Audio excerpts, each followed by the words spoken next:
मुंबईतूनच आहे। मुंबईत पावसाचा हाहाकार सुरू आहे। अशात दुपारी समुद्राला मोठी भरती आली आहे। समुद्रात 4.26 मीटरच्या लाटा उसळतात। नागरिकांना काळजी घेण्याचं आवाहन करण्यात आलंय। या संदर्भातली अधिक माहिती देत आहेत आपले प्रतिनिधी भरत मोहोळकर। भरत, सध्याचा हायटाइड संदर्भातलं काय अपडेट आहे आणि प्रशासनानं काय आवाहन केलेलं आहे?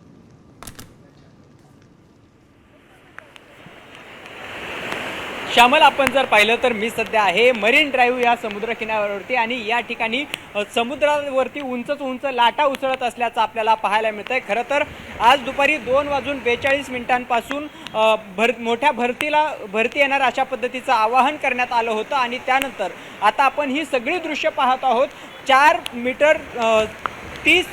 4.30 मीटरपेक्षा उंच ह्या लाटा या ठिकाणी उसळताना आपल्याला पाहायला मिळतात। यामध्ये महत्त्वाची गोष्ट म्हणजे ज्यावेळेस समुद्राला भरती येत असते, या भरतीच्या काळामध्ये जे नाल्यांचं पाणी समुद्रामध्ये सोडलं जातं, हे सगळं पाणी अडवलं जातं।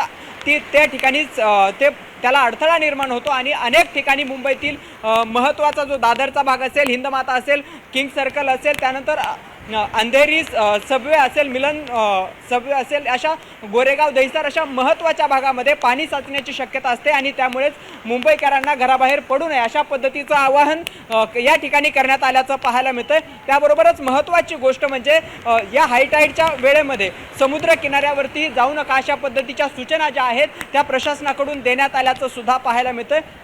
आणि त्यानंतरही या मरीन ड्राईव्ह परिसरामध्ये आपण पाहतो आहोत की मोठ्या प्रमाणावरती नागरिक हे आहेत ते प्रशासनाच्या सूचनेनंतरही समुद्र किनाऱ्यावरती या ठिकाणी आले आहेत।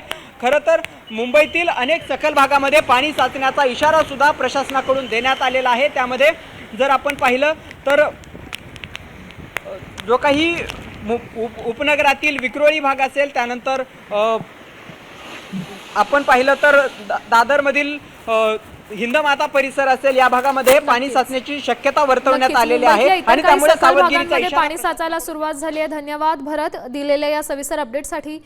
तर प्रशासनानं मुंबईतल्या नागरिकांना सतर्क राहण्याचं आवाहन केलेलं आहे। गरज असल्यासच घराबाहेर पडा असंही आवाहन करण्यात आलंय, त्यामुळे नागरिकांनीही काळजी घ्या। पुढची बातमी पाहूयात। बातमी पावसासंदर्भातलीच आहे।